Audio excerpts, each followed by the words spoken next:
दोस्तों नमस्कार, मैं हूं विनोद सेन। प्रत्येक व्यक्ति पर्यावरण के लिए जिम्मेदार होता है और प्रकृति प्रेमी भी होता है। तो दोस्तों आज हम एक ऐसी शख्सियत से मिलते हैं जो प्रकृति प्रेमी तो है ही है, उसके अलावा प्रकृति के लिए उनका एक प्रोजेक्ट है और वो किस तरह का प्रोजेक्ट है और वो उस प्रोजेक्ट के लिए क्या कर रहे हैं, उसके लिए हम आज बात करते हैं श्रीमान जितेंद्र सिंह जी राठौड़ से।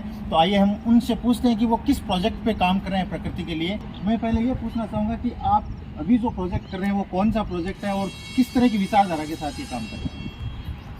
अभी आप देख रहे हैं मेरे पीछे अनार के पौधे लगे हुए हैं। हम ऑर्गेनिक अनार की एक किस्म है, सिंदूरी अनार जिसको बोलते हैं, महाराष्ट्रीयन अनार, उसके ऊपर हम काम कर रहे हैं। तो अनार की जो खेती है उसके लिए तापड़िया ट्रस्ट जसवंतगढ़ वो एक अनुदान दे रहा है किसानों को कि वो अगर 100 पौधे लगाते हैं और उनसे अगर अनार उत्पादन करते हैं तो वो आत्मनिर्भर तो बनेंगे ही, साथ साथ में पर्यावरण की भी रक्षा होगी, हरियाली भी बढ़ेगी। और हमारे इस क्षेत्र के हिसाब से ये जो अनार है ये काजरी जोधपुर, वहाँ हमने पता किया था, वहाँ से सर्टिफाइड अनार है। ये हमारी ज़मीन के अंदर आराम से लग सकते हैं। अनार के अलावा और बहुत सारी चीज़ें हैं, तो आपने अनार ही क्यों चुना? अनार के चुनने के पीछे कई कारण हैं। उनमें से सबसे जो महत्वपूर्ण कारण है, एक तो ये है कि हमारा जो एरिया है, ये जो चूरू नागौर का जो बीच की सीमा का जो क्षेत्र है, तो यहाँ पे तापांतर सबसे ज़्यादा है। ऊपर में गर्मियों में 50 डिग्री तक टेम्परेचर चला जाता है और नीचे में हम माइनस तक चले जाते हैं। तो इस क्षेत्र में कौन से पेड़ हैं वो आराम से हो सकते हैं, इसके लिए काफ़ी लोगों से हमने, काफ़ी किसानों से भी बात की। काजरी जोधपुर में जो साइंटिस्ट है उनसे भी हमने बात की। तो ये ध्यान में आया कि यहाँ के क्लाइमेट और यहाँ की जो रेतीली ज़मीन है उसके अंदर अनार के पौधे हैं वो सक्सेस हो सकते हैं। क्लाइमेट के हिसाब से सबसे ठीक रहेगा। ये सर्दी भी सहन कर लेता है, गर्मी भी सहन कर लेता है और इसका उत्पादन भी अच्छा होता है। और दूसरी सबसे ज़्यादा जो अच्छी बात है इसके लिए वो ये है कि इसकी कीमत भी मार्केट में काफ़ी अच्छी मिल जाती है। ऑर्गेनिक नाम से आप आराम से इसको 80 से 100 रुपये प्रति किलो के हिसाब से बेच सकते हैं।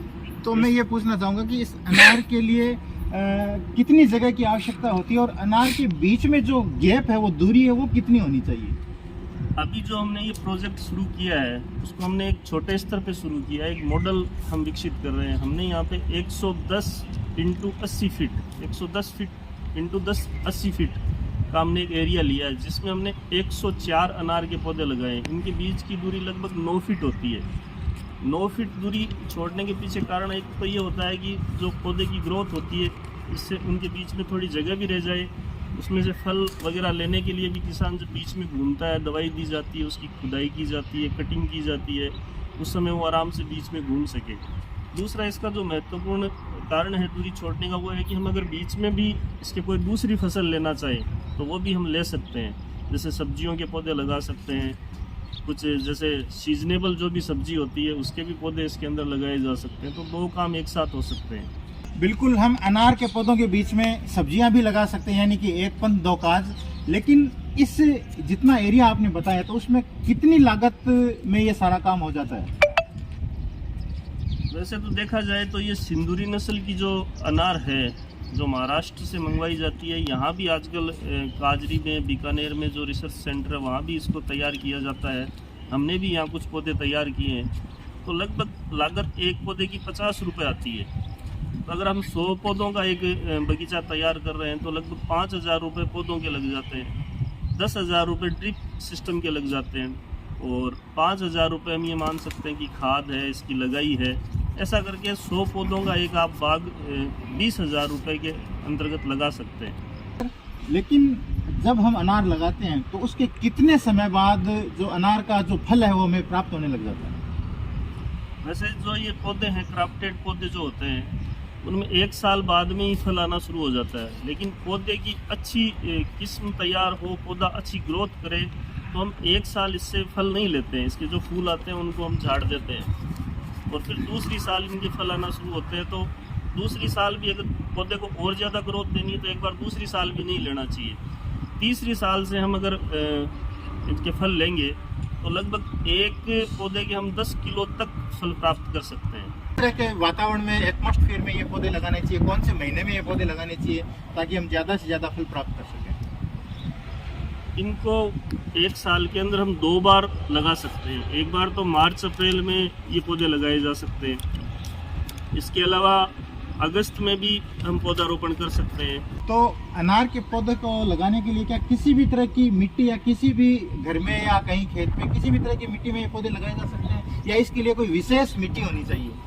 वैसे तो अनार का पौधा सभी प्रकार की मिट्टियों में लग सकता है, लेकिन जो हमारी रेतीली मिट्टी है, जो राजस्थान का जो ये क्षेत्र है चूरू नागौर का, इसमें जो ये रेतीली मिट्टी है, इसमें ये पौधे आराम से लग सकते हैं। अनार के पौधों को सबसे ज़्यादा जो दिक्कत आती है वो अपने क्षेत्र में दीमक जड़ों में लग जाती है, उसके तने पे लग जाती है। अमूमन दीमक है वो मिट्टी के अंदर जहाँ से तना निकलता है वहाँ से उसको तने को काटती है। तो दीमक से संबंधित काफ़ी दवाइयाँ आती है, वो हमें पौधों को समय समय पर देनी होती है। दोस्तों, न केवल मीठे फल खाने को मिलते हैं बल्कि एक नया रोजगार भी मिलता है। इस तरह की नई पहल उन्होंने शुरू की और हमें नई नई जानकारी दी। इस तरह की जानकारी हमें आगे भी देते रहें। मैं विनोद सेन पुनः आपके साथ अगले पार्ट में आऊँगा कैमरामैन जयपाल तंवर के साथ। नमस्कार।